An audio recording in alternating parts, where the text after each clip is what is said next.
নমস্কাৰ বন্ধু বান্ধৱীসকল আপোনালোকক মোৰ এটা নতুন ভিডিঅ'লৈ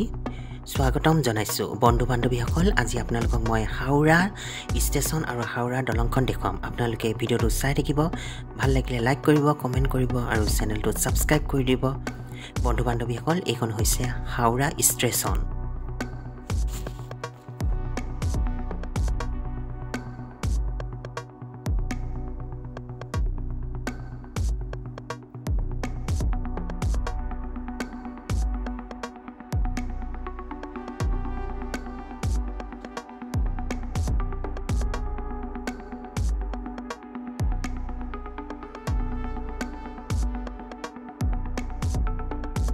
কলকাতাৰ হাওৰা ষ্টেচন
লগতে এখন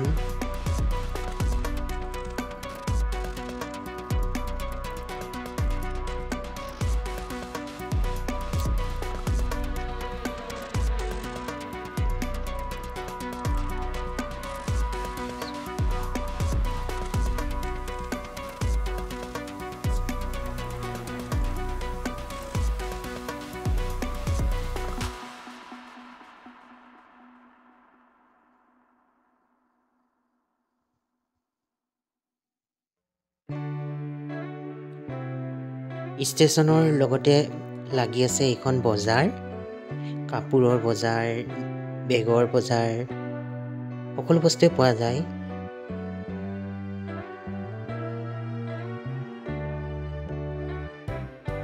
শাক-পাচলিৰ বজাৰ সব বস্তু পোৱা যায় ইয়াত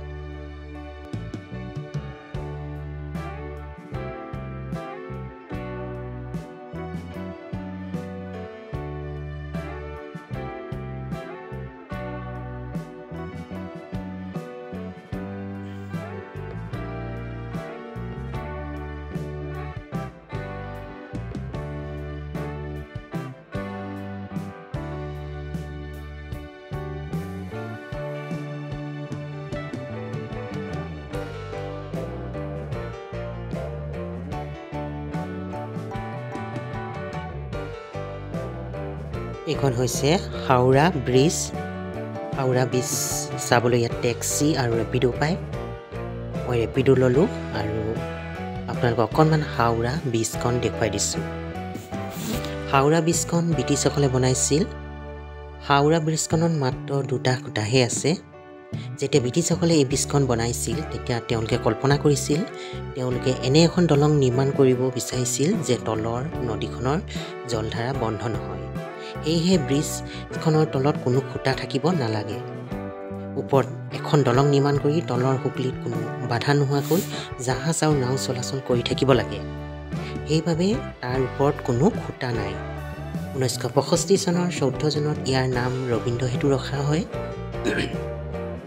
মহান বঙালী কবি ৰবীন্দ্ৰনাথ ঠাকুৰ যি প্ৰথম ভাৰতীয় আৰু এছিয়ান নোবেল বঁটা বিজয়ী আৰু এতিয়া হাওৰা দলং নামে জনপ্ৰিয় হৈ পৰে হাওৰা দলংখন ৰাতি 12 বজাত কিছু সময়ৰ কাৰণে বন্ধ কৰি দিয়া হয় ব্ৰিটিছ তথ্য অনুসৰি হাওৰা দলং মাত্ৰ দুটা খুঁটাৰ ওপৰত নিৰ্মাণ কৰা হৈছিল ৰাতি 12 বজাত নদীত ডাঙৰ পানী জোৱাৰ আৰু নিম্ন জোৱাৰৰ সময় হয় ইয়াৰ বাবে নদীখনৰ জলস্তৰ বৃহৎ পৰিৱৰ্তন দেখা যায় নদীৰ প্ৰবাহ দ্ৰুতগতিত বৃদ্ধি আৰু হ্ৰাস পায় সেইবাবে ৰাতি 12 বজাত দলংখন কিছু সময়ৰ কাৰণে বন্ধ কৰি দিয়া হয়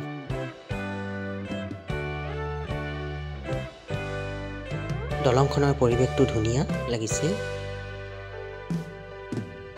ইয়াৰ লাইটবোৰ ধুনীয়া লাগিছে আমি ৰাতি দলংখন চাইছিলো